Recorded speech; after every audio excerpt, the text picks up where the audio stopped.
Hello students, welcome back again. Last video में हम लोगों ने क्या किया था? लास्ट वीडियो में हम लोगों ने डबल फर्टिलाइजेशन को डिस्कस किया। जहां हमने क्या किया? जहां हमने जाइगोट बनाया। क्या बनाया? जहां हमने जाइगोट बनाया और हमने एंडोस्पर्म बनाया, राइट। तो वो जाइगोट अब क्या करेगा? उसी जाइगोट से हम लोग क्या बनाएंगे? एम्ब्रियो बनाएंगे। एम्ब्रायो को डेवलप करेंगे और डेवलप करने के लिए एम्ब्रायो को हमें क्या चाहिए? न्यूट्रिशन चाहिए। और न्यूट्रिशन कहाँ मिलेगा? एंडोस्पर्म से मिलेगा। तो एंडोस्पर्म भी हमारा तैयार होके बैठा है। तो हमने एंडोस्पर्म भी बना लिए थोड़े थोड़े और हमने जाइगोट भी बना लिया। अब हम लोग क्या करेंगे? अब हम लोग करेंगे एम्ब्रायो का डेवलपमेंट। लेकिन डेवलपमेंट ऑफ एम्ब्रायो को डिस्कस करने से पहले दो टर्म हमें जानना बहुत जरूरी है, राइट। ये दो टर्म आपके एनसीईआरटी में नहीं दिया गया है। पहला जो टर्म है वो नहीं दिया गया है बेसिकली। तो क्या होता है कि एम्ब्रायोलॉजी और एम्ब्रायोजेनी ये दो अलग अलग चीज है। लेकिन स्टूडेंट्स क्या करते हैं? स्टूडेंट इन दोनों को एक ही चीज समझ लेते हैं। तो एम्ब्रायोलॉजी क्या है उसको भी हम देखेंगे और एम्ब्रायोजेनी किसे कैसे उसको भी हम लोग देखेंगे। उसके बाद हम लोग डेवलपमेंट ऑफ एम्ब्रायो को स्टडी करेंगे, ठीक है।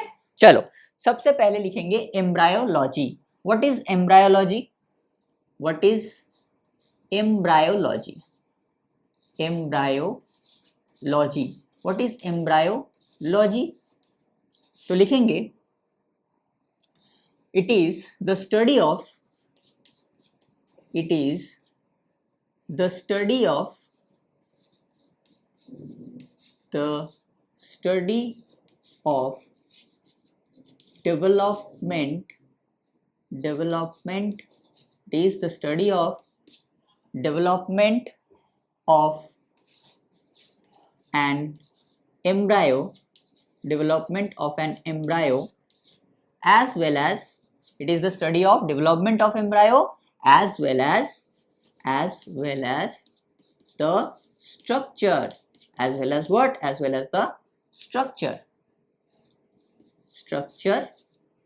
of an embryo is called what? Is called embryology. तो एम्ब्रायोलॉजी में हम लोग क्या करते हैं? एम्ब्रायोलॉजी में हम लोग स्टडी करते हैं। किसे स्टडी करते हैं? एम्ब्रायो के डेवलपमेंट को। डेवलपमेंट ऑफ एन एम्ब्रायो, कि एम्ब्रायो किस स्टेप से होके डेवलप हो रहा है, कौन से स्टेप से एम्ब्रायो मैच्योर हो रहा है, वो हम स्टडी करते हैं। और क्या स्टडी करते हैं? जब वो मैच्योर हो चुका है तो उसका स्ट्रक्चर कैसा होता है उसको भी हम लोग स्टडी करते हैं। तो क्या लिखेंगे? Development of an embryo as well as the study of the structure of an embryo is called embryology. इसे कहते हैं एम्ब्रायोलॉजी, राइट। और अगर हम बात करें एम्ब्रायोजेनी की, तो एम्ब्रायोजेनी किसे कहते हैं? Embryogeny, what is embryogeny? तो क्या लिखेंगे? The development of embryo, the development of an embryo from zygote, from where? From zygote is called embryogeny. So that is, this is the basic difference between embryology and embryogeny. Embryology क्या करते हैं? Embryology में हम लोग study करते हैं किसे? Development of embryo, मतलब एम्ब्रायोजेनी। एम्ब्रायोजेनी को भी स्टडी करते हैं as well as the structure of an embryo. दोनों को ही स्टडी करते हैं एम्ब्रायोलॉजी के अंदर। लेकिन एम्ब्रायोजेनी क्या है? It is nothing but the development of an embryo from zygote is called embryogeny, ठीक है। तो ये दो टर्म बहुत ज्यादा कंफ्यूजिंग होता है स्टूडेंट के लिए, तो मैंने यहाँ पे क्लियर कर दिया। आपके ये वाला टर्म जो आपके एनसीईआरटी में नहीं था, ठीक है। चलो, अब हम लोग क्या डिस्कस करेंगे? अब हम लोग डिस्कस करेंगे एम्ब्रायो के बारे में। किसके बारे में? जो हमारा मेन टॉपिक है दैट इज एम्ब्रायो, उसके बारे में हम लोग डिस्कस करेंगे। तो एम्ब्रायो, एक चीज बताओ, एम्ब्रायो कहाँ बनेगा, राइट। सबसे पहले क्वेश्चन ये आता है कि एम्ब्रायो बनता कैसे है? जब एक मेल गैमेट जाके फीमेल गैमेट के साथ फ्यूज करता है तब जाके जाइगोट बनता है, और जाइगोट से बनता है एम्ब्रायो। तो जो फीमेल गैमेट है वो कहां बनता है? वो बनता है माइक्रोपाइलर एंड के पास। तो जाइगोट कहां बनेगा? जाइगोट भी माइक्रोपाइलर एंड के पास बनेगा। अगर जाइगोट माइक्रोपाइलर एंड के पास बन रहा है तो जो हमारा एम्ब्रायो है वो कहां बनेगा? वो भी तो माइक्रोपाइलर एंड के पास ही बनेगा, राइट। तो सबसे पहला पॉइंट क्या लिखेंगे? हेडिंग डालेंगे एम्ब्रायो, हेडिंग डालेंगे एम्ब्रायो, एंड उसके अंदर सबसे पहला पॉइंट लिखेंगे हम लोग it develops near micropylar end. It develops near what? Near micropylar end, क्योंकि जाइगोट वहां बना है. जाइगोट वहां क्यों बना है? क्योंकि फीमेल गैमेट वहां पे प्रेजेंट था. It develops near micropylar and. First point. Second point हमने याद करो क्या पढ़ा था कि अगर इस एम्ब्रायो को हमें डेवलप करना है, हमें क्या चाहिए? हमें एंडोस्पर्म चाहिए, राइट? तो और हमने क्या पढ़ा था? ये जो पूरा का पूरा प्रोसेस होता है ये डायनामिक प्रोसेस है, मतलब सब कुछ साइमल्टेनियसली चल रहा है. ऐसा नहीं होगा कि पूरी तरीके से एक बार एंडोस्पर्म बन जाएगा उसके बाद ही डेवलपमेंट स्टार्ट होगा. ऐसा नहीं होगा. थोड़ा सा एंडोस्पर्म जैसे ही बन जाएगा तुरंत क्या हो जाएगा? जाइगोट क्या करेगा? एम्ब्रायो का डेवलपमेंट करना स्टार्ट कर देगा, राइट? ये डायनामिक प्रोसेस है. ऐसा नहीं कि पूरा का पूरा एंडोस्पर्म एक बार बन जाने दो फिर मैं जाऊंगा फिर जाके मैं एम्ब्रायो बनाऊंगा. नो, थोड़ा सा ही जैसे बन गया वैसे ही इसका डेवलपमेंट स्टार्ट हो जाता है. वो भी डेवलप होता रहता है एंडोस्पर्म, और यहाँ पे एम्ब्रायो भी डेवलप होते रहते हैं. तो ये एक साइमल्टेनियस प्रोसेस है. तो सेकंड पॉइंट क्या लिखेंगे? zygote divide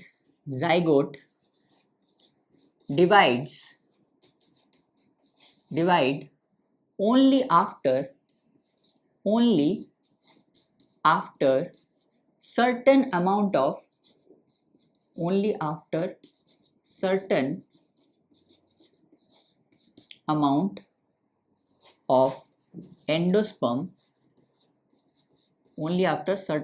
of endosperm is formed.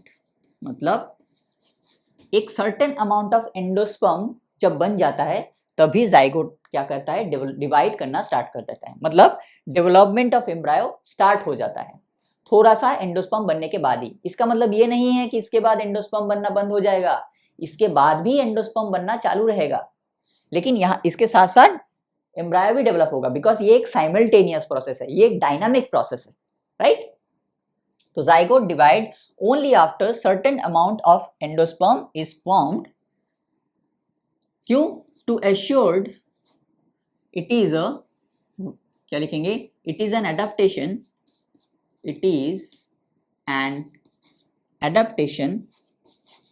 ये क्या है? It is type of adaptation. It is a type of adaptation to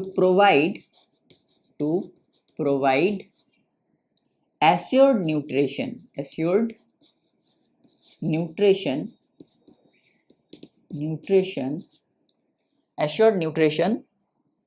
to developing embryo.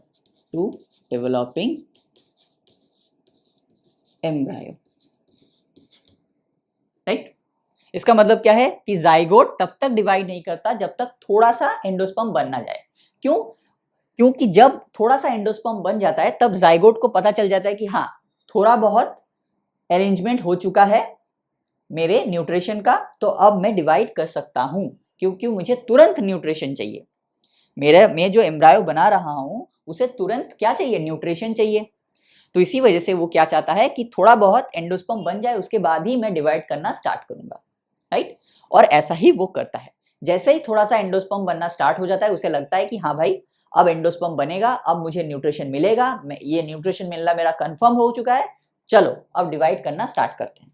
ठीक है, राइट? तो this is the second point. अब क्या होता है कि अब हमने क्या पढ़ा था? जब मॉर्फोलॉजी ऑफ फ्लावरिंग प्लांट्स हम लोग पढ़ रहे थे तो हमने क्या देखा था कि मोनोकॉट और डाइकॉट, राइट, का जो एम्ब्रायो होता है वो अलग होता है, बिकॉज एक में 2 कोटिलिडन प्रेजेंट होते हैं, एक में 1 कोटिलिडन प्रेजेंट होता है. ये तो मतलब ओवरऑल अगर हम एम्ब्रायो की बात करें तो दोनों का स्ट्रक्चर कंप्लीटली अलग होता है एक दूसरे के साथ, लेकिन दोनों का जो अर्ली स्टेजेस ऑफ डेवलपमेंट होता है एम्ब्रायो का, मतलब हार्ट शेप तक, वो सेम होता है. चाहे वो मोनोकॉट हो चाहे वो डाइकॉट हो, हार्ट शेप तक जो स्टेजेस होते हैं वो सारे के सारे सेम होते हैं. ठीक है, तो क्या लिखेंगे? The early stages of development. क्या लिखेंगे? द अर्ली stages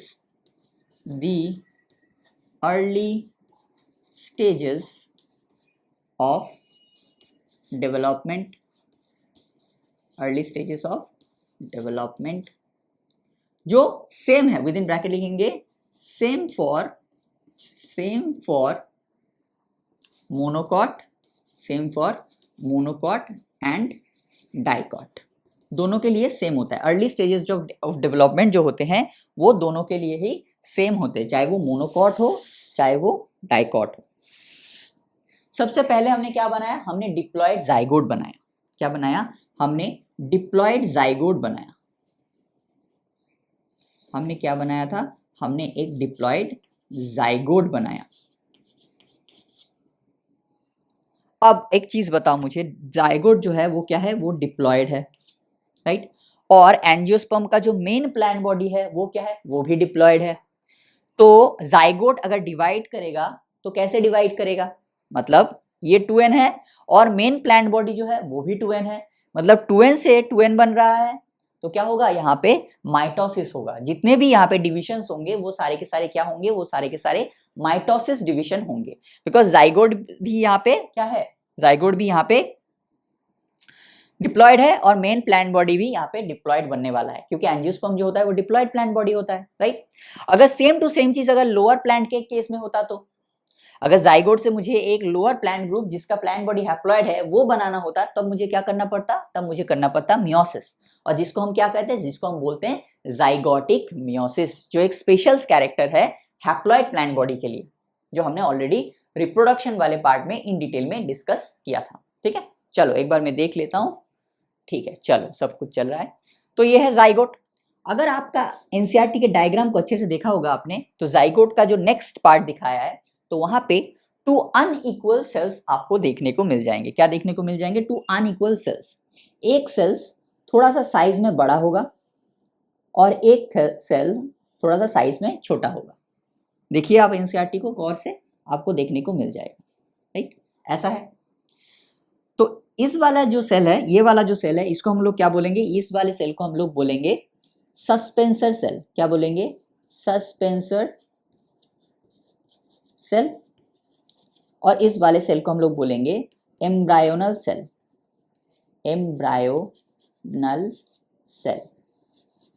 यही बाद में जाके, ये एम्ब्रायोनल सेल जो है, यही बाद में जाके जो मेन एम्ब्रायो का स्ट्रक्चर है वो कौन बनाएगा, वो ये बनाएंगे। तो यहाँ पे क्या हुआ, यहाँ पे माइटोसिस हुआ, तो 2n से ये भी 2n सेल होगा, ये भी 2n वाला सेल होंगे। ठीक है, फिर ये सस्पेंसर सेल क्या करता है, ये सस्पेंसर सेल और एम्ब्रायोनल सेल दोनों ही कंटिन्यूअसली डिवाइड करते हैं। ये सस्पेंसर सेल का जो डिवीजन है ये थोड़ा सा ज्यादा होता है, और एम्ब्रायोनल सेल का जो डिवीजन होता है वो नंबर ऑफ सेल डिविजन्स थोड़ा सा कम होता है। तो सस्पेंसर सेल क्या करता है, ट्रांसवर्स डिवीजन करता है, तो इसकी वजह से रो ऑफ सेल्स बन जाते हैं। कैसे, ऐसे रो ऑफ सेल्स, ऐसे रो ऑफ सेल्स ऐसे बन जाते हैं, ऐसे रो ऑफ सेल्स बन गए। ये सारे के सारे क्या है, सारे के सारे पूरा स्ट्रक्चर ही क्या है, पूरा स्ट्रक्चर आपका किसके अंदर आता है, ये पूरा का पूरा जो स्ट्रक्चर है ये आता है आपके सस्पेंसर के अंदर। किसके अंदर, सस्पेंसर के अंदर।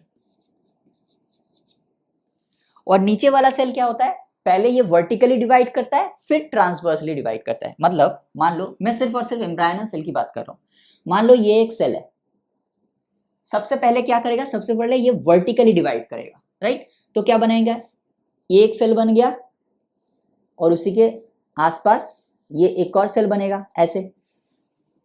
फिर ये क्या करता है, फिर ये ट्रांसवर्स, इसने क्या किया, इसने पहले से ही ट्रांसवर्स डिवीजन किए, मतलब ऐसा ऐसा ऐसा ऐसा, तो रो ऑफ सेल्स बना। लेकिन ये क्या करता है, एम्ब्रायोनल सेल क्या करता है, एम्ब्रायोनल सेल पहले वर्टिकल डिवीजन करता है। बस समझ लिए, इसको रट्टा मारने की जरूरत नहीं है, बस समझना है कि चीजों, मतलब यहाँ पे क्या हुआ ओवरऑल। ठीक है, सबसे पहले ये वर्टिकली डिवाइड करेगा तो ऐसे 2 सेल्स बनेंगे, फिर ये 2 सेल्स क्या करेंगे, ट्रांसवर्स डिवाइड करेंगे, ऐसे ट्रांसवर्स डिवीजन होगा। तो क्या होगा, यहाँ ऊपर एक सेल और नीचे 2 सेल ऐसे बन जाएंगे। पहले वर्टिकली डिवाइड किया तो 2 सेल बने, तो अब यहां से ट्रांसवर्स डिवीजन होगा, कितने सेल्स बनेंगे, 1 2 3 4, 1 2 3 4। क्लियर है, तो ऐसा ही डिवीजन यहाँ पे होता है एम्ब्रायोनल सेल में। जैसे अगर बात करें सस्पेंसर सेल की, तो यहाँ पे सिर्फ और सिर्फ ट्रांसफर डिविजन्स होते हैं, लेकिन हम अगर बात करें एम्ब्रायोनल सेल की, तो यहाँ पे पहले वर्टिकल डिवीजन, उसके बाद ट्रांसवर्स डिविजन्स होते हैं। उससे क्या होता है, उससे होता यह है कि यहाँ पे जो सेल्स है वो कुछ ऐसे बनते हैं, ये 1 2 3 4 5 6 7 8 कुछ ऐसे बनते हैं स्टेज 1 में, राइट, ऐसा। फिर यहां से क्या होता है, यहां से आगे वाला यहां ड्रॉ करते हैं हम लोग। फिर यहां से क्या होता है, यहां से ये जो सस्पेंसर वाला पोर्शन है ये धीरे धीरे छोटे होने लगता है। क्या होता है, ये धीरे धीरे छोटा हो जाता है एंड बाद में लास्ट में जाके ये ऑलमोस्ट डिजेनरेट हो जाता है। बचता कौन है, बचता है ये सिर्फ एम्ब्रायनल सेल। कौन बचेगा लास्ट में, ये सिर्फ एम्ब्रायनल पोर्शन बचेगा, एम्ब्रायो ये बचेगा लास्ट में, ठीक है। तो क्या होगा, सस्पेंसर छोटा हो चुका है तो सस्पेंसर को हम क्या बनते हैं, छोटा बना देते हैं थोड़ा सा, ऐसे ऐसे ऐसे। और ये क्या बन जाता है, ये थोड़ा सा ग्लोब्यूलर स्ट्रक्चर बन जाता है, ऐसे ग्लोब लाइक, ये थोड़ा सा ग्लोब्यूलर स्ट्रक्चर जैसा बन जाता है ऐसा। ये डेवलपमेंट को जानना थोड़ा सा ज़रूरी था, इसी वजह से मैंने थोड़ा सा आपको इन डिटेल में इसको डिस्कस कर दिया, ठीक है। बस समझ लीजिए, रट्टा मारने की ज़रूरत नहीं है, समझना था बस, वही काफ़ी है। तो ये क्या है, this is nothing but the globular stage. क्या बोलेंगे, globular stage of embryo, because ये ग्लोब जैसा दिख रहा है, गोल गोल मटोल, ये ग्लोब जैसा दिख रहा है, इसको बोलेंगे ग्लोब्यूलर स्टेज। क्या बोलेंगे, ग्लोब्यूलर स्टेज। और ग्लोब्यूलर स्टेज से कैसा होता है, सस्पेंसर जो है वो और डिजेनरेट हो जाता है, और छोटा हो जाता है, और डिजेनरेट हो जाता है, एकदम रहता ही नहीं है। ये देखो एकदम छोटा हो चुका है, इसके कंपैरिजन में ये बहुत छोटा हो चुका है, और ये कुछ ऐसा बन जाता है, कुछ ऐसा बन जाते हैं।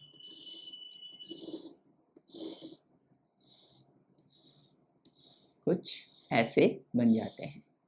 This is called heart shaped embryo या heart shaped stage.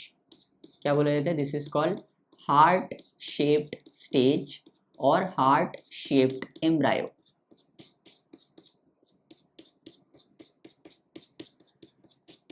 This is called what? This is called heart shaped stage और heart shaped embryo भी बोला जाता है। क्लियर है?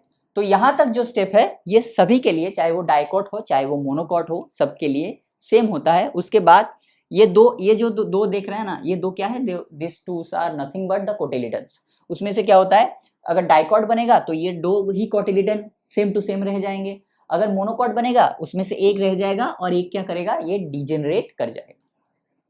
क्लियर ना तक? So this is the overall of embryo, development of embryo. This is the overall study of development of embryo. अब हम लोग डिस्कस करेंगे dicot, structure of dicot embryo and structure of monocot embryo. उसके बाद एक और बात चेक कर लेंगे कि कैमरा ठीक से चल रहा है कि नहीं चल रहा है।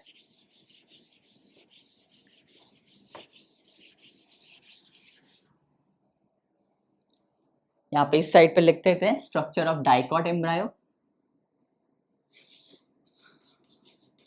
स्ट्रक्चर ऑफ डाइकॉट एम्ब्रायो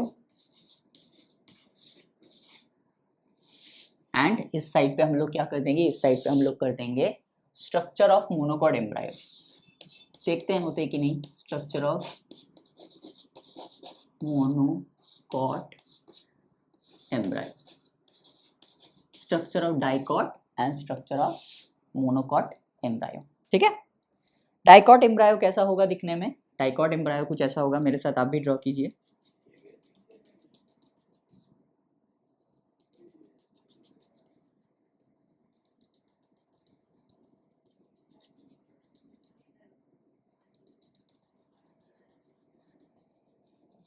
आप भी मेरे साथ इस चीज़ को अच्छे से ड्रॉ कीजिए ताकि आपको भी चीज़ें समझ में आ जाए।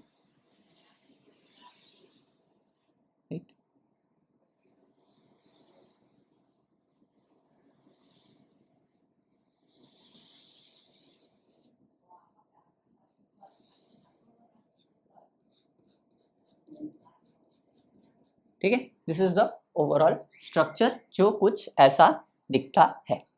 यहाँ पे हमको क्या करना है, एक एम्ब्रायनल एक्सिस ड्रॉ करनी है। मान लो ये है embryonal axis lengthwise, right. और देखो ये दो क्या है, these twos are nothing but the cotyledons. ये भी कोटिलिडन है और ये भी कोटिलिडन है, दो कोटिलिडन है तो डाइकॉट हो गए। These twos are nothing but cotyledons, cotyledons. अब ये दो कोटाइलिडन्स कहाँ से ओरिजिन हो रहा है, यहाँ से, इस पॉइंट से। हम लोग क्या बोल सकते हैं कि इस पॉइंट से ये कोटाइलिडन और ये कोटाइलिडन दोनों बन रहे हैं।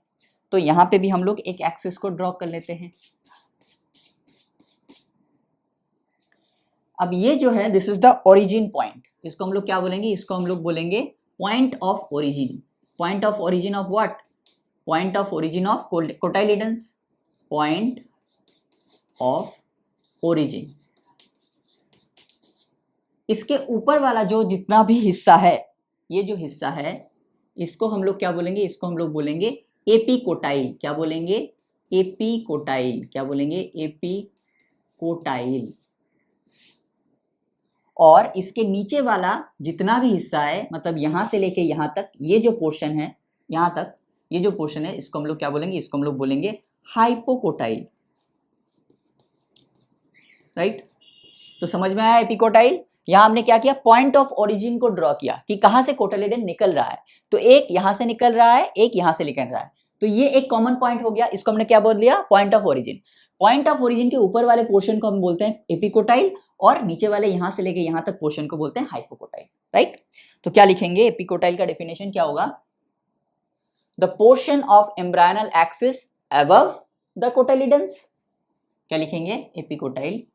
अच्छा चलो एपिकोटाइल वाला है, इसको थोड़ा सा ऊपर लिख देते हैं, epicotyl,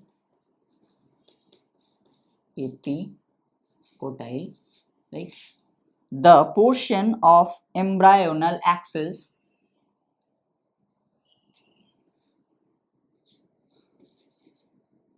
the portion of embryonal axis, मतलब इस वाले एक्सिस की बात हो रही है, embryonal axis, above what, above cotyledons is called epicotyl, यही होगा। above cotyledons और ब्रैकेट में लिख सकते हैं point of origin of cotyledons, ये भी हम लोग लिख सकते हैं, इसको कहेंगे एपिकोटाइल। एंड हाइपोकोटाइल क्या हो जाएगा, below the cotyledons, obviously. The portion of embryonal axis, the portion of embryonal axis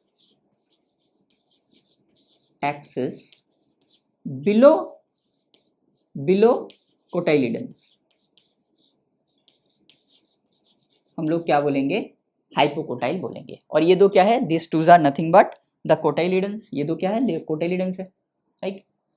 ये वाला जो पार्ट है, इसको हम लोग क्या बोलते हैं, इसको हम लोग, मतलब एपिकोटाइल जहां जाके टर्मिनेट कर जाता है, मतलब खत्म हो जाता है, या टर्मिनेट यानी जो बना के एपिकोटाइल खत्म हो जाता है, मतलब ये पोर्शन को बना के एपिकोटाइल क्या करता है, खत्म हो जाता है।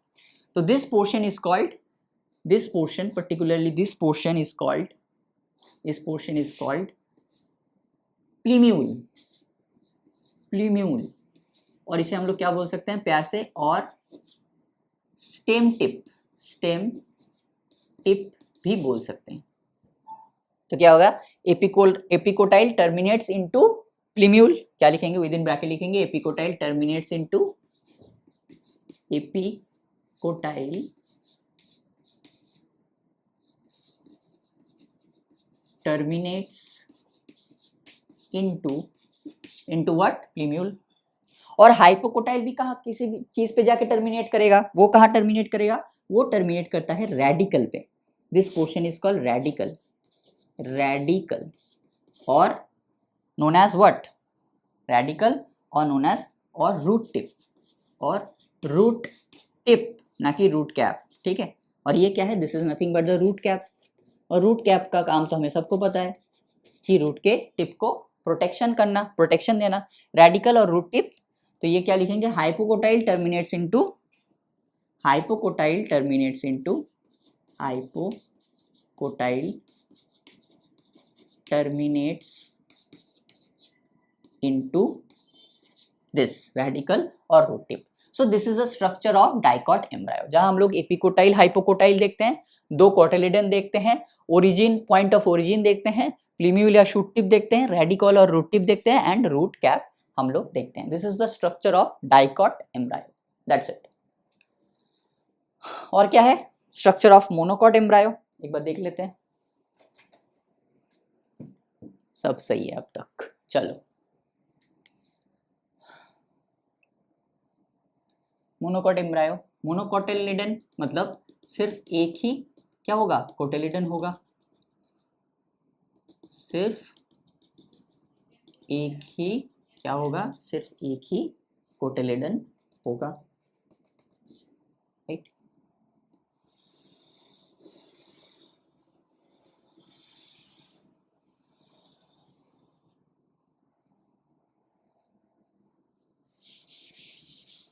ऐसा ज्यादा ही नीचे चला गया था.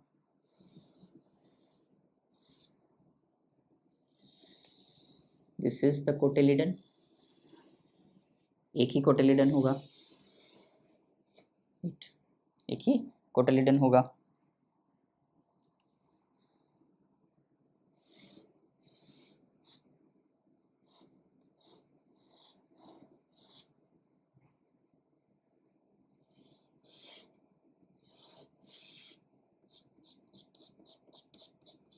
राइट.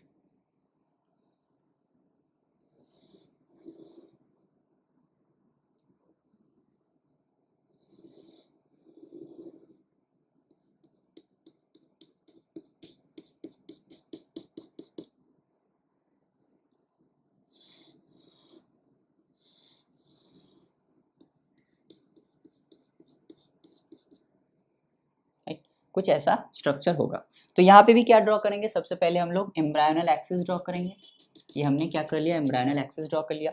यहाँ पे कोटिलिडन कहाँ से बन रहा है, यहाँ से बन रहा है, तो ये एक हो गया. तो एपिकोटाइल ऊपर वाला पोर्शन, नीचे वाला portion hypocotyl, same to same. ये जो पोर्शन है इसको हमने क्या नाम दे दिया, इसको हमने बोल दिया एपिकोटाइल. एपिकोटाइल. और इस वाले पोर्शन को हमने क्या बोल दिया, इस वाले पोर्शन को हमने बोल दिया हाइपोकोटाइल. राइट. हाइपोकोटाइल. ये क्या है, this is nothing but the कोटाइलिडन.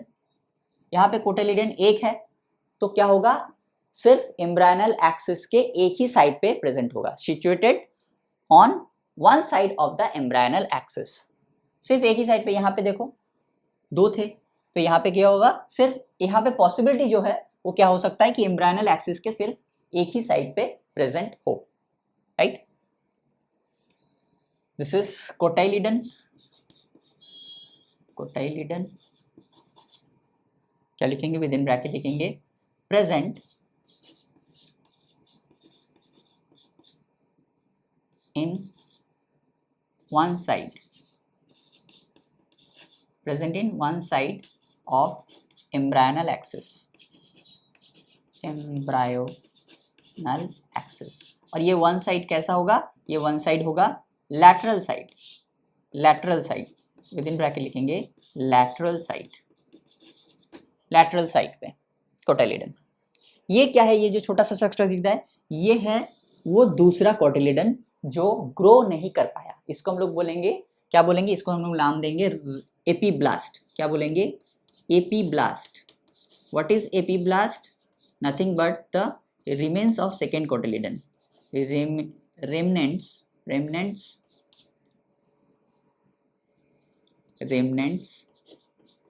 of second cotyledon.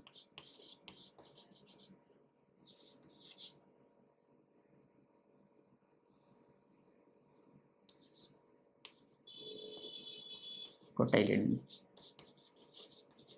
remnants of second cotyledon. ठीक है. एपिकोटाइल हाइपोकोटाइल हो गया. ये जो है ये क्या है, दिस इज, ये जो छोटा सा पोर्शन है this is the root tip. This is nothing but the root tip.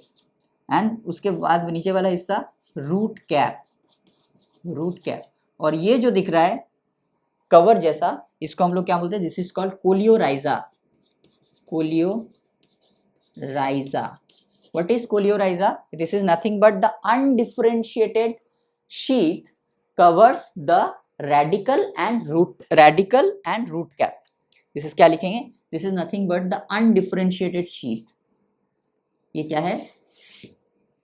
Within bracket लिखेंगे undifferentiated sheath, undifferentiated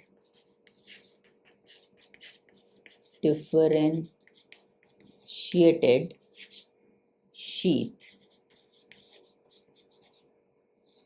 covers the radical and root cap. radical and root cap दोनों को कवर करके रखा है इसने, इसका नाम है कोलियोराइजा. ठीक है, ये क्या है? This is nothing but the shoot apex, जहां से शूट सिस्टम निकलेगा, शूट एपेक्स. ये क्या है? रेड कलर का जो ऊपर ड्रॉ किया हमने, ये है nothing but the leaf primordia, जहां से लीफ निकलेंगे, लीफ प्राइमोर्डिया. ये सब स्ट्रक्चर हम लोगों ने कहाँ पढ़ा था? ये सब स्ट्रक्चर हमने डिस्कस किया था एनाटॉमी में, लीफ प्राइमोर्डिया, राइट. और ये देखो, जैसे यहाँ पे रूट टिप और रेडिकल, सॉरी रूट टिप नहीं, रेडिकल लिखेंगे यहाँ पे. जैसे देखो, रेडिकल को और रूट कैप को जैसे कवर किसने किया है? कोलियोराइजा ने. सेम टू सेम यहाँ पे शूट एपेक्स या लीफ प्राइमोर्डिया को भी एक चीज ने कवर करके रखा है. इस कवरिंग को हम लोग बोलेंगे कोलियोप्टाइल. नीचे होगा तो coleorhiza, R for root, R for rhiza, and ऊपर वाला होगा तो कोलियोप्टाइल. क्या बोलेंगे इसे? इसे हम लोग बोलेंगे coleoptile. Coleoptile. What is coleoptile? It is nothing but the hollow फोलियर structure. ये कैसा है? हॉलो फोलियर. फोलियर यानी leaf like. फोलियर structure covers what? Covers leaf apex and shoot apex and covers shoot apex and leaf primordia,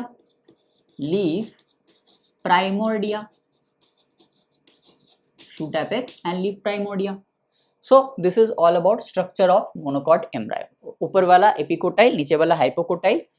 यहाँ पे एक side पे कोटालिडन present होगा, सिर्फ लैटरल साइड पे. ये जो रेमनेंट्स ऑफ सेकंड कोटालिडन है, इसको हम लोग एपिब्लास्ट बोल रहे हैं. नीचे रेडिकल एंड रूट टिप होगा, जिसको कवर करेगा coleorhiza. This is nothing but the undifferentiated sheath covers the radicle and root cap.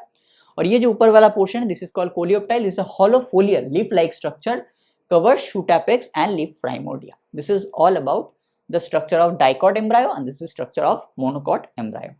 Right, clear है यहाँ तक? Very good. अब हम क्या डिस्कस करेंगे? अब हम लोग डिस्कस करेंगे थोड़ा सा, हम लोग डिस्कस करेंगे किसे? हम लोग डिस्कस करेंगे सीड के बारे में. राइट, किसके बारे में? सीड के बारे में. बहुत छोटा सा टॉपिक है, प्यारा सा है, अभी खत्म कर लेते हैं. बिकॉज अब तक हमने बहुत ज़्यादा कुछ नहीं पढ़ा है, थोड़ा सा ही इंट्रोडक्शन लिया है खाली. तो हम लोग क्या करेंगे आज? हम लोग सीड को भी खत्म कर लेंगे. तो हेडिंग डालेंगे सीड. क्या हेडिंग डालेंगे? हेडिंग डालेंगे हम लोग सीड. चल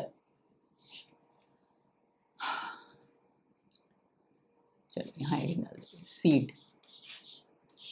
ठीक है, अगर हम बात करते हैं सीड की, तो सीड में सबसे पहला पॉइंट हम लोग क्या लिखेंगे? सबसे पहला जो पॉइंट लिखेंगे हम लोग, it is the final product of sexual reproduction. अब तक हमने जो भी पढ़ा, मतलब माइक्रोस्पोर्स से लेके हम लोग मेगास्पोर्स, फिर जो मेल गैमेट के साथ फ्यूजन फीमेल गैमेट का, फिर डबल फर्टिलाइजेशन, फिर पॉलिनेशन, जितने पॉलिन पिस्टल इंटरेक्शन, जितने भी सारी हम लोगों ने चीजें पढ़ी अब तक, वो किसके लिए पढ़े या वो किसके लिए हम लोगों ने बनाया? इसके लिए बनाया ताकि हम लोग सीड बना सके. क्यों हम लोगों को सीड बनाना है? क्योंकि सीड के अंदर होता है एम्ब्रायो. ये क्या है? ये है ओवरी, जो कन्वर्ट हो गया किसमें? फ्रूट में. ये क्या है? This is ovule. This is ovule, जो किस में कन्वर्ट हो गया? जो कन्वर्ट हो गया सीड में. और सीड के अंदर क्या होता है? सीड के अंदर होता है हमारा एम्ब्रायो. क्या होता है? एम्ब्रायो होता है. और एम्ब्रायो हमारे लिए बहुत इंपॉर्टेंट है. क्यों? बिकॉज अगर आपने अच्छे से देखा होगा रिप्रोडक्शन वाला लेक्चर, तो मैंने क्या कहा था? Embryo is the first cell of next generation. First cell of next generation, first cell of next generation. तो सीड के अंदर हमारा first cell of next generation है। यही सीड तो आगे जाके जर्मिनेट करके एक नया प्लांट बनाएगा। तो इसी वजह से जो हमारा फाइनल प्रोडक्ट है, इतना जो सब कुछ हमने पढ़ा वो किसके लिए, सिर्फ और सिर्फ सीड के लिए, ताकि सीड के अंदर का जो एम्ब्रायो है, जो first cell of next generation है, वो आगे जाके जर्मिनेट करके एक नया प्लांट बनाए। वहां से भी बहुत सारे फ्रूट्स बने, बहुत सारे सीड्स बने, और वहां से और सीड जाके जर्मिनेट करके और प्लांट बनाए। रिप्रोडक्शन का तो यही मतलब था, यही फोकस था मेन रिप्रोडक्शन का, कि क्यों हमें इस दुनिया में रहना है, एक्सटेंट नहीं होना है, राइट। यही मेन मोटो था रिप्रोडक्शन करने का। तो फर्स्ट पॉइंट क्या लिखेंगे, it is the final product of sexual reproduction. हालांकि अगर फ्रूट एंड सीड दोनों दे दिया गया है, आपका जो एनसीईआरटी का जो फर्स्ट स्ट्रैंजा था वहां पे दोनों को ही, फ्रूट एंड सीड दोनों को ही आपका बोला गया है फाइनल प्रोडक्ट। लेकिन अगर सिर्फ और सिर्फ सीड ऑप्शन में रहे तो सीड को ही टिक कर दीजिएगा, ठीक है। फर्स्ट पॉइंट क्या लिखेंगे, फर्स्ट पॉइंट लिखेंगे it is the final product, it is the final product, final product of sexual reproduction, of what, of sexual reproduction. Sexual reproduction का ये फाइनल प्रोडक्ट है, राइट। और ये सीड आया कहां से है, तो ये सीड आया है फर्टिलाइज्ड ओव्यूल से, राइट। तो it is coming from fertilised ovule. तो it is also known as, it is also known as, also known as fertilised ovule. इसे हम लोग फर्टिलाइज्ड ओव्यूल भी बोल सकते हैं, फर्टिलाइज्ड ओव्यूल भी बोल सकते हैं, राइट। अब ये सीड कितने टाइप्स के होते हैं, अगर हम बात करते हैं टाइप्स की, अगर हम बात करें हैं टाइप्स की, तो टाइप्स में कितने टाइप्स हो जाएंगे, याद करो, लास्ट डे हमने डिस्कस किया था। एक हो जाएगा आपका एंडोस्पर्मिक, जहाँ पे एंडोस्पर्म प्रेजेंट होगा, एंडोस्पर्मिक। इसमें कौन कौन आ जाएगा, इसमें आ जाएगा आपका मेज, आपका आ जाएगा व्हीट, और कौन आ जाएंगे, बर्ली, कैस्टर, और आपका आ जाएगा कोकोनट, कैस्टर एंड कोकोनट, ये सारे आ जाएंगे एंडोस्पर्मिक। नॉन एंडोस्पर्मिक क्या था, जो इसमें एंडोस्पर्म नहीं होता, पूरा का पूरा एंडोस्पर्म कौन कंज्यूम कर गया, डेवलपिंग एम्ब्रायो कंज्यूम कर गया। तो नॉन एंडोस्पर्मिक, नॉन एंडोस्पर्मिक, इसमें कौन कौन आ जाएंगे, इसमें आ जाएगा आपका पी आ गया, बीन आ गए, और ग्राउंडनट आ गए, ग्राउंडनट, ये सारे सारे आ गए। और एक होता है type that is called perispermic seed, इसके बारे में थोड़ा सा जानना है। Perispermic, what is perispermic, perispermic का मतलब होता है, पेरिस्पर्म या पेरिस्पर्मिक का मतलब होता है जब सीड के अंदर हम लोग रिमेन्स ऑफ न्यूसेलस देखे, याद करो इंटेगुमेंट्स था, इंटेगुमेंट्स में नीचे और एम्ब्रायो सैक के बीच में क्या था, न्यूसेलस सेल प्रेजेंट है। उसी न्यूसेलस सेल में कोई एक सेल मेगास्पोर मदर सेल में कन्वर्ट हुआ, और वहीं से क्या बना, वहीं से तो बना, right, megaspore, megaspore mother cell, वहीं से मेगास्पोर्स बने, राइट। तो वो जो न्यूसेलस के सेल थे वो कभी कभी क्या होते हैं, सीड के अंदर आ जाते हैं, राइट। तो उसी को हम लोग, तब उस सीड को हम लोग पेरिस्पर्मिक सीड बोलते हैं, राइट। क्या बोलते हैं, पेरिस्पर्मिक सीड। पेरिस्पर्मिक सीड किसे कहा जाता है, presence of remains of nucellus inside the cell, presence of remains, presence of remains of nucellus, remains of nucellus inside the cell, seeds, inside the seeds, तब उसे हम क्या बोलेंगे, पेरिस्पर्मिक सीड। कहाँ कहाँ देखा जाता है, एग्जाम्पल्स क्या हो जाएगा, ब्लैक पेपर, ब्लैक पेपर, काली मिर्च, black pepper, and beet, and आपका बीट, ये दो आपके एग्जाम्पल्स हो जाएंगे। अगर हम बात करते हैं टाइप्स की, राइट, अगर हम बात करते हैं एक सीड की स्ट्रक्चर की, तो एक सीड मोटा मोटी किस किस चीज से बनता है? अगर हम बात करते हैं उसके स्ट्रक्चर की, सीड के स्ट्रक्चर की, तो सीड 3 चीज से बनता है। कौन से चीज से बनता है? नंबर 1 क्या होता है? एक मिनट देख लेता हूँ, यस ये वाला है, ठीक है चलो। स्ट्रक्चर्स की तो क्या क्या होता है? नंबर 1 होता है उसके पास सीड कोट, सबसे पहले वही होता है सीड कोट। दूसरा चीज उसके पास क्या होता है? दूसरा उसके पास होता है कोटाइलिडन्स। क्या होता है? दूसरा होता है उसके पास कोटाइलिडन। ये एक भी हो सकता है और दो भी हो सकता है। और थर्ड होता है उसके पास एम्ब्रायोनल एक्सिस। एम्ब्रायोनल एक्सिस या एम्ब्रायो भी बोल सकते हैं, राइट, एम्ब्रायोनल एक्सिस और एम्ब्रायो। तो ये 3 चीज हम लोग देखते हैं, राइट। अगर हम बात करते हैं कोटाइलिडन की, तो कोटाइलिडन क्या है? कोटाइलिडन इज नथिंग बट थिक होता है और स्वोलन स्ट्रक्चर होता है। क्यों थिक एंड स्वोलन होता है? बिकॉज उसके अंदर रिजर्व फूड मटेरियल प्रेजेंट होता है। क्या होता है? Reserve food material. एक चीज अच्छे से समझो, मान लो कि ये एक सीड है। ये क्या है? ये एक सीड है। इसको जाके मैंने जमीन पे ऐसे बो दिया, तो क्या जैसे ही मैंने इसको जमीन पे जाके बो दिया, ये क्या फोटोसिंथेसिस करना स्टार्ट कर देगा?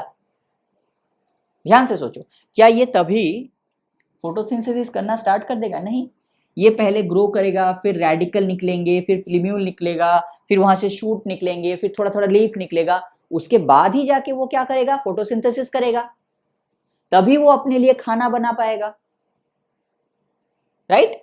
तो जब तक वो खाना ना बनाए तब तक उसे न्यूट्रिशन तो चाहिए, बिकॉज उसे डेवलप करना है। एक सीड से हमें एक प्लांट बनाना है, तो कितना एनर्जी या कितना उसे न्यूट्रिशन चाहिए? तो न्यूट्रिशन उसे कहां से मिलेगा? वही न्यूट्रिशन उसे मिलेगा कोटाइलिडन से मिलेगा, राइट। क्योंकि जैसे ही हमने बो दिया सीड को, वैसे ही वो फोटोसिंथेसिस स्टार्ट नहीं करता है, उसको टाइम लगता है फोटोसिंथेसिस स्टार्ट करने में, राइट। तो इसी वजह से क्या किया जाता है? इसी वजह से कोटाइलिडन्स के अंदर वो फूड रिजर्व रहता है, ताकि जब तक ये सीड अपना खाना खुद ना बना पाए तब तक उसे न्यूट्रिशन मिलता रहे, खाना मिलता रहे। और वो खाना कहां से मिलेगा? वो मिलेगा कोटाइलिडन से। इसी वजह से क्या होता है? कोटाइलिडन में फूड स्टोर्ड रहता है। कोटाइलिडन कैसे होते हैं? Thick and swollen, thick and swollen, swollen due to presence of reserve food material, reserve food material। क्यों? बिकॉज वो जर्मिनेट करने के साथ साथ ही फोटोसिंथेसिस स्टार्ट नहीं करता है, उसे न्यूट्रिशन चाहिए जब तक वो थोड़ा सा बड़ा ना हो जाए। और न्यूट्रिशन कहाँ से मिलेगा? वो न्यूट्रिशन मिलेगा कोटाइलिडन से। इसी वजह से कोटाइलिडन में जो रिजर्व फूड होता है वो स्टोर रहता है। हालांकि थिक एंड स्वोलन सिर्फ आपके लेग्यूम, आपके अकॉर्डिंग टू आवर एनसीईआरटी आपके लेग्यूम फ्रूट में कहा गया है, लेग्यूम सीड को बोला गया है। तो आप भी यहाँ पे लेग्यूम लिख लीजिए, क्योंकि हो सकता है क्वेश्चन पूछ दे, लेग्यूम का ऑप्शन दे दे, तो इसी वजह से लेग्यूम लिख दीजिए। लेकिन ओवरऑल रीजन जो है फूड को स्टोर करने का वो यही है, ठीक है। अब आते हैं सीड कोट पे। सीड कोट कैसा होता है याद करो। आउटर सीड कोट को हम लोग क्या बोल रहे थे? टेस्टा। इनर वाले को हम लोग क्या बोल रहे थे? टेगमेन। याद आया? इनर वाले को क्या बोल रहे थे? टेगमेन। आउटर को टेस्टा और इनर को टेगमेन बोल रहे थे। और ये कहाँ से आया ये सीड कोट? तो हमने क्या बोला था जब हम लोग ओव्यूल के स्ट्रक्चर को डिस्कस करें, तो क्या बोला था? ओव्यूल का जो कवरिंग होता है इंटेगुमेंट्स, वही जाके सीड कोट बनाएगा। क्योंकि अगर ओव्यूल सीड में कन्वर्ट होता है तो इंटेगुमेंट्स ओव्यूल का ही कवरिंग है, तो सीड के कवरिंग को हम लोग क्या बोल देंगे? इंटेगुमेंट्स हो जाएगा। इंटेगुमेंट से ही सीड के कवरिंग बन जाएंगे। तो क्या बोला? Develop from integuments, develop from integuments, integument से ये बनेंगे, ठीक है। क्लियर है यहां तक? Very good. और क्या होता है, और याद करो कि जब दो इंटेगुमेंट्स आउटर इनर बना रहे थे हम लोग, तो यहाँ पे एक छोटा सा पोर्शन, पोर जैसा एक पोर्शन था जिसको हम लोग क्या बोल रहे थे, माइक्रोपाइल, राइट। वो माइक्रोपाइल भी यहाँ पे प्रेजेंट होगा, राइट। तो क्या लिखेंगे, लिखेंगे micropyle remains as, micropyle remains as, micropyle remains as a pore, as a pore in the seed coat, in the seed coat, as a pore seed coat में present होगा। Microbial remains as a pore in the seed coat for entry of water and oxygen, ताकि ये seed जब grow करे, अगर मान लो पूरा का पूरा सीड ही अगर सीड कोट से कवर हो जाएगा, तो जब हम उस पर पानी डालेंगे, क्या वो पानी सीड तक या एम्ब्रायो तक पहुंच पाएगा? The answer is no. क्या ऑक्सीजन पहुंच पाएगा? The answer is no. तो क्या हो जाएगा, सीड के अंदर जो एम्ब्रायो है वो मर जाएगा। अब उसे क्या चाहिए, पानी भी चाहिए, ऑक्सीजन भी चाहिए, ताकि वो जर्मिनेट कर सके, राइट, ताकि वो जर्मिनेट कर सके। तो इसी वजह से माइक्रोपाइल एज अ एक छोटा सा पोर रहता है जिसके थ्रू वो पानी और वो ऑक्सीजन अंदर जाता है। मोर एक्यूरेटली अगर मैं हम लोग कहें तो क्या होता है, ये जो सीड होता है ना, सीड के अंदर starch as a reserve food होता है, राइट।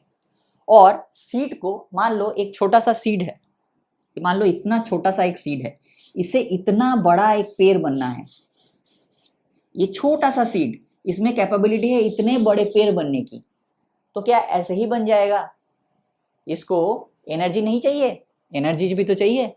तो एनर्जी मतलब एटीपी, वो एटीपी वो कहाँ से मिलेगा? यहां से मिलेगा। कैसे मिलेगा? तो क्या होता है, सीड के अंदर होता है स्टार्च, और ये पानी जाके क्या करेगा, उस स्टार्च को हाइड्रोलाइज करेगा, और हाइड्रोलाइज करके क्या बनाएगा, ग्लूकोज बनाएगा। हाइड्रोलाइज करके क्या बनाएगा, ग्लूकोज बनाएगा। और वही ग्लूकोज क्या करेगा, ऑक्सीजन की हेल्प से क्या करेगा, बताओ, ऑक्सीजन की हेल्प से वो क्या करेगा, एटीपी बनाएगा। ग्लूकोज को ऑक्सीजन कब चाहिए?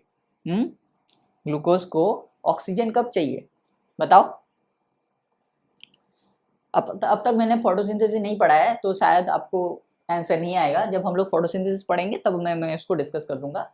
अभी के लिए इतना जान लीजिए कि ये पानी जाके क्या करता है, स्टार्च को तोड़ता है और ग्लूकोज में कन्वर्ट करता है। वही ग्लूकोज क्या करता है, ऑक्सीजन की मदद से, एक पर्टिकुलर स्टेप होता है जिसके बारे में हम लोग फोटोसिंथेसिस में ही डिस्कस करेंगे, अभी नहीं करते हैं, नहीं तो आप ज़्यादा कंफ्यूज हो जाओगे। तो ऑक्सीजन जाके क्या करता है, उस ग्लूकोज के साथ वो एटीपी बनाने में हेल्प करते हैं, राइट। और वही एटीपी से क्या मिलता है, एनर्जी मिलता है इस सीड को, ये सीड ताकि एक बड़ा पेड़ बन सके, ठीक है। यहाँ पे मैं वो सब बोल दूंगा ना, तो फिर आप कहाँ कंफ्यूज कर जाओगे, यहाँ के साथ वहाँ का चैप्टर कंफ्यूज हो जाएगा।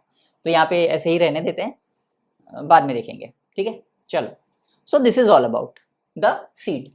अब एक चीज आता है, टर्म आता है सीड डॉर्मेसी। सीड डॉर्मेसी, डॉर्मेसी का मतलब होता है इनएक्टिव सीड। इनएक्टिव सीड क्या होता है, inactive seed. What is seed डॉर्मेसी?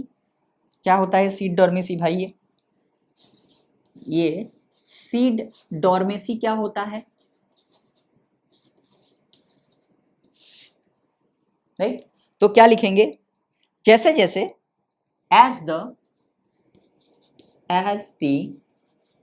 Seed mature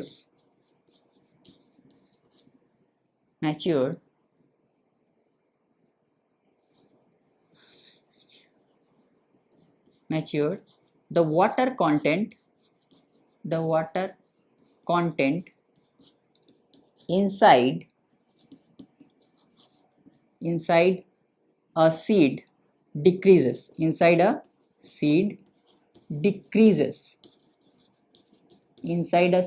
decreases, and seed becomes becomes relatively dry, relatively dry, क्या हो जाता है, ड्राई हो जाता है। विद इन ब्रैकेट लिखेंगे 10 to 15% moisture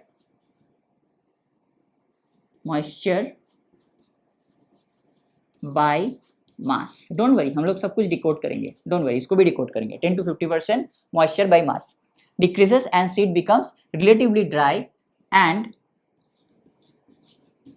the metabolic activity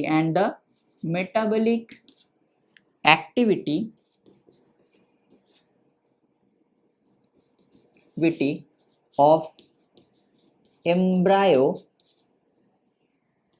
slows down. Metabolic activity of embryo slows down. This inactive state is called, क्या लिखेंगे, this inactive state of embryo or seed is called seed dormancy.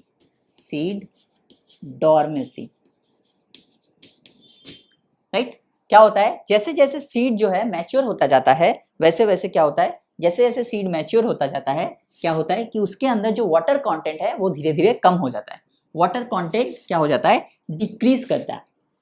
अगर water content decrease करेगा तो जो seed है वो relatively dry हो जाएगा, वही होता है। अब इसका मतलब क्या है, 10 to 15% मॉइस्चर बाय मास। इसका मतलब है मॉइस्चर को मास में अगर कन्वर्ट करेंगे तो 10 to 15% निकलेगा। मतलब समझते हैं, मान लो कि एक सीड है जिसका वेट है 100 ग्राम, क्या है 100 ग्राम, तो उसके अंदर पानी कितना होगा, मॉइस्चर यानी पानी कितना होगा, मॉइस्चर या पानी कितना होगा, वाटर कितना होगा, 10 to 15 ग्राम, 10 to 15 ग्राम। तो सीड का वजन क्या है 100 ग्राम, उसके अंदर पानी कितना है 10 to 15 ग्राम। लेकिन अगर एक सीड को जर्मिनेट करना है तो उसे मिनिमम 70% पानी चाहिए होता है। फॉर एग्जाम्पल अगर हम अपनी बात करें तो हमारे बॉडी में कितना पानी होता है 60%।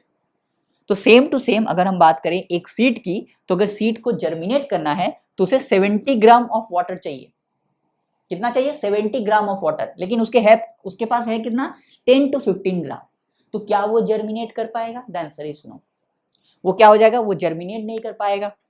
उसका जितने भी उसे चाहिए कितना, उसका अपना फुल पोटेंशियल में काम करने के लिए 70 ग्राम चाहिए, लेकिन उसको मिला है कितना वाटर, 10 to 15 ग्राम। तो अपना फुल पोटेंशियल में वो काम कर नहीं पाएगा। तो इसका मतलब क्या होगा, उसके जितने भी मेटाबॉलिक एक्टिविटी हैं वो भी स्लो हो जाएंगे। उसको चाहिए 70 ग्राम, उसके पास है 10 to 15 ग्राम, तो क्या अपने फुल पोटेंशियल में काम करेगा भाई, ऐसे धीरे धीरे काम करेगा, आराम आराम से।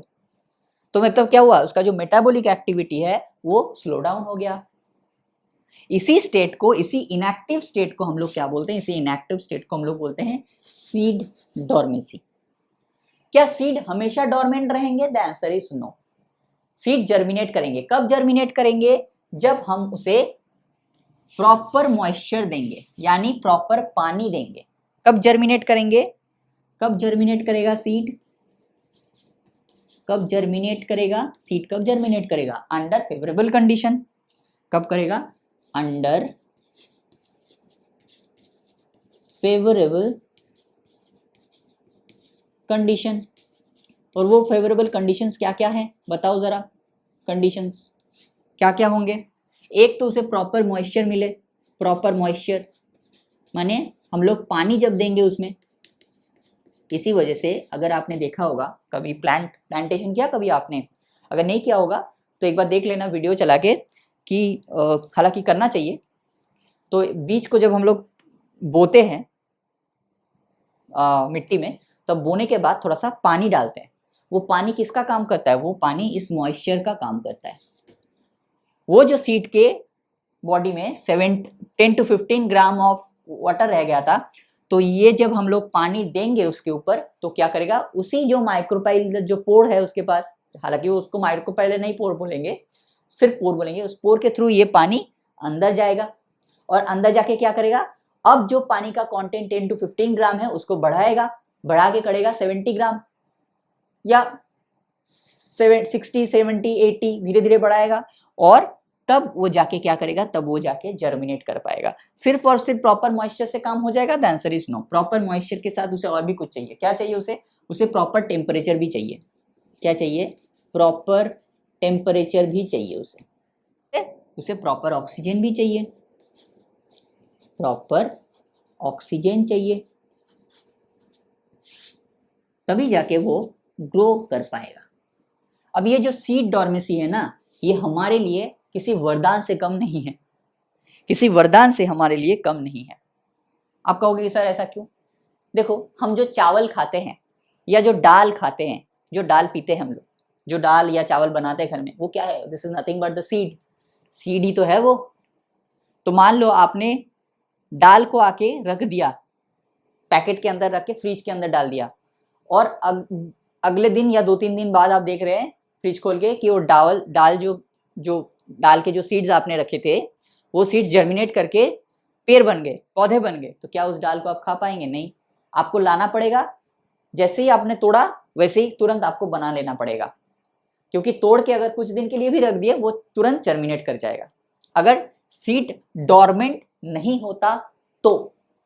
लेकिन अब क्या है? सीड डॉर्मेंट है, इसका मतलब अभी उसके पास 10 to 15 ग्राम ऑफ पानी ही है, उसे चाहिए कितना? 70 ग्राम।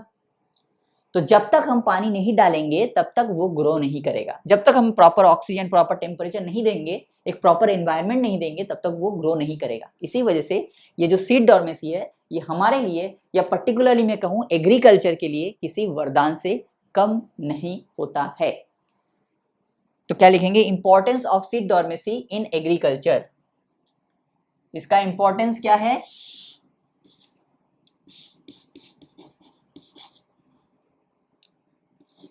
Importance in agriculture. एग्रीकल्चर में इसका इंपॉर्टेंस क्या है? तो क्या लिखेंगे? Dehydration and डॉर्मेसी। डिहाइड्रेशन मतलब पानी की कमी, dehydration and dormancy of mature seed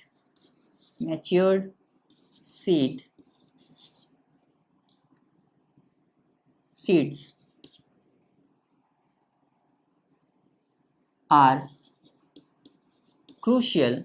Mature seeds are crucial for storage of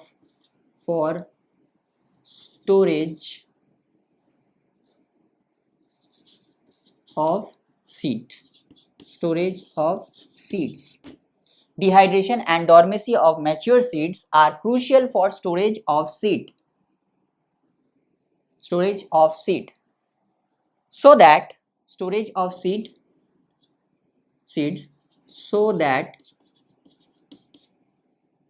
we can use it as food throughout the year,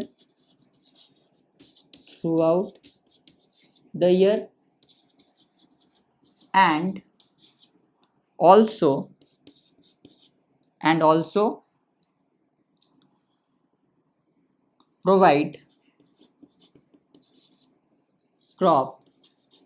provide crop for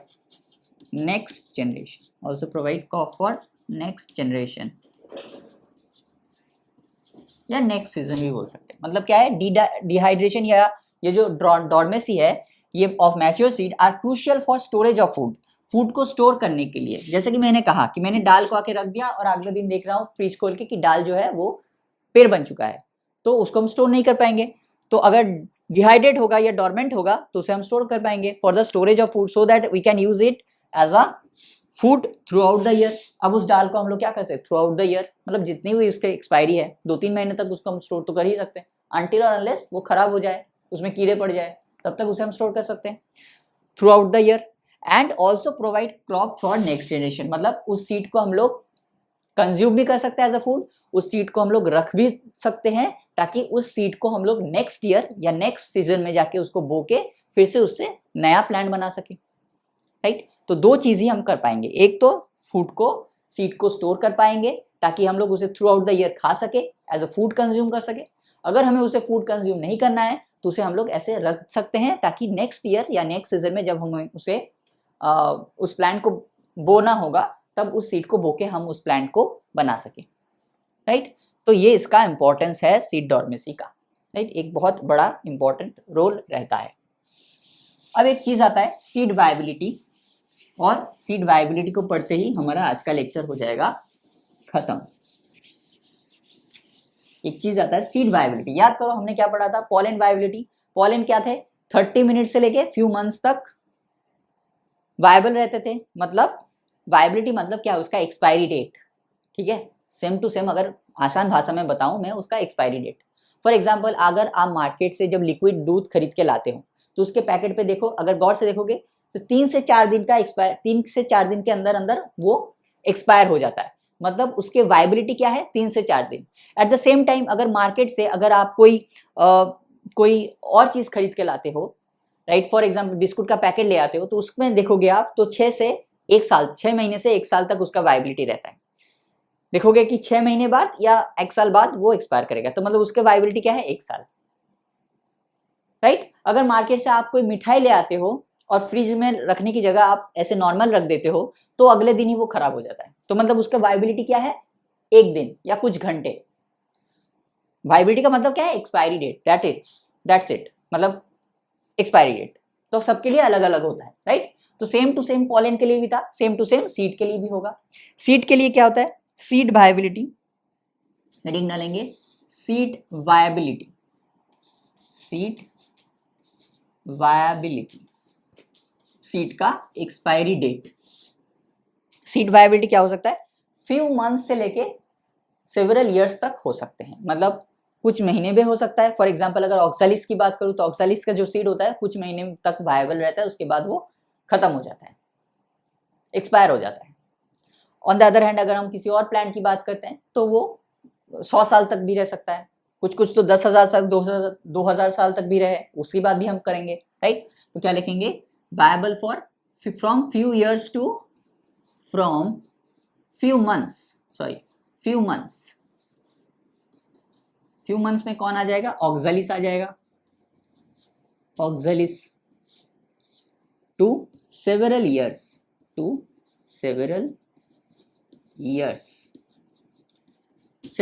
पहले कुछ एग्जांपल्स देख लेते हैं। सबसे पहला एग्जांपल हो जाएगा मोस्ट ओल्डेस्ट अगर हम बात करें तो क्या हो जाएगा, seed of lupin, seed of what, seed of lupin क्या हो जाएगा, ल्यूपिनस एरेक्टिकस। क्या हो जाएगा, इसका नाम क्या है, scientific name Lupinus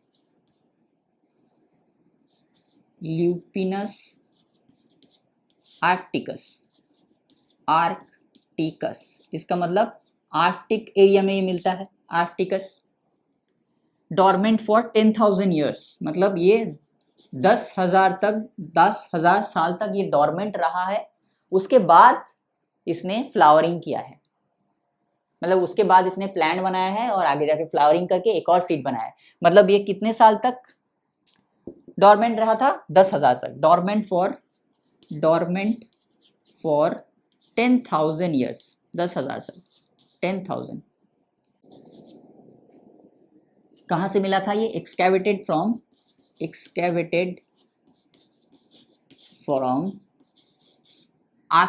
Arctic area से। तो क्या हो जाएगा, from Arctic tundra,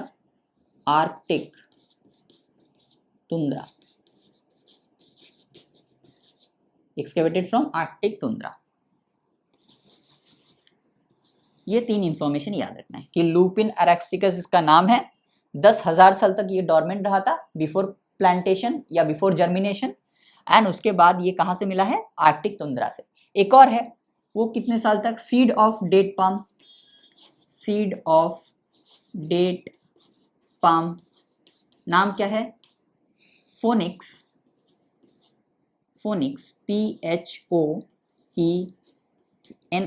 phoenix dactylifera, DACTYLIFARA, dactylifera, FERA, डैक्टाइलिफेरा।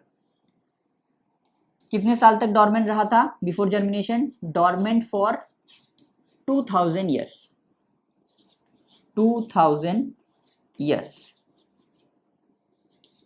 एक्सकैवेटेड from, कहां से मिला था? Excavated from King's Harold press, King's Herod, HEROD', Herod's palace, near, कहां से? Near the Dead Sea, Dead Sea, Dead Sea के पास जो किंग्स हेरल्ड का पैलेस है वहां से एक्सकैवेटेड किया गया था। King's Harold palace near Dead Sea, कहां से एक्सकैवेटेड हुआ है ये याद रखना है, ये नाम याद रखना है। फेनिक्स डैक्टाइलिफेरा एक्सकैवेटेड कहां से हुआ है और कितने साल तक? 2000 ईयर्स, राइट। अब एक ओवरी में कितने सीड्स होंगे? उतने ही। कौन बनता है सीड्स? ओव्यूल से सीड बनता है।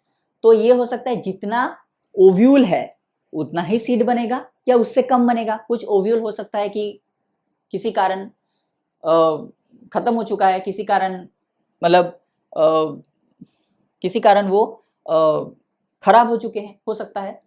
तो क्या होगा? एक ओवरी के अंदर उतना ही ओव्यूल, उतना ही सीड्स हो सकता है, या एक फ्रूट के अंदर उतना ही सीड्स हो सकते हैं जिसके जितना उसमें ओव्यूल है। Number of seeds is less than और equal to number of ovules. तो क्या लिखेंगे? Number of seeds,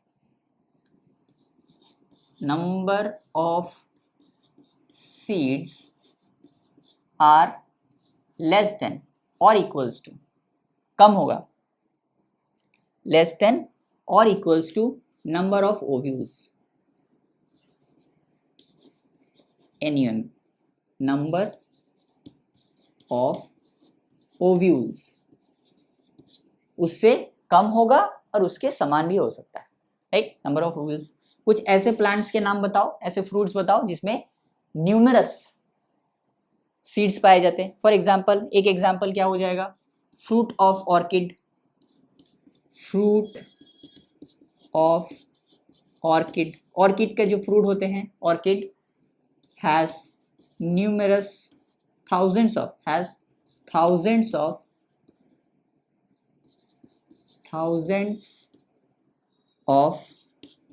tiny spores, tiny seeds, spores नहीं, seeds tiny seeds।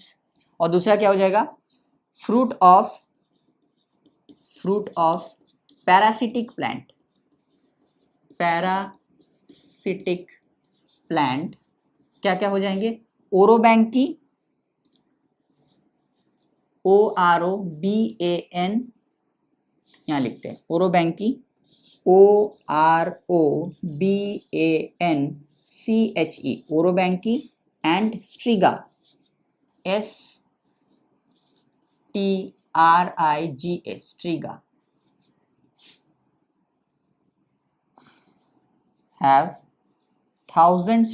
have numerous tiny spores, have numerous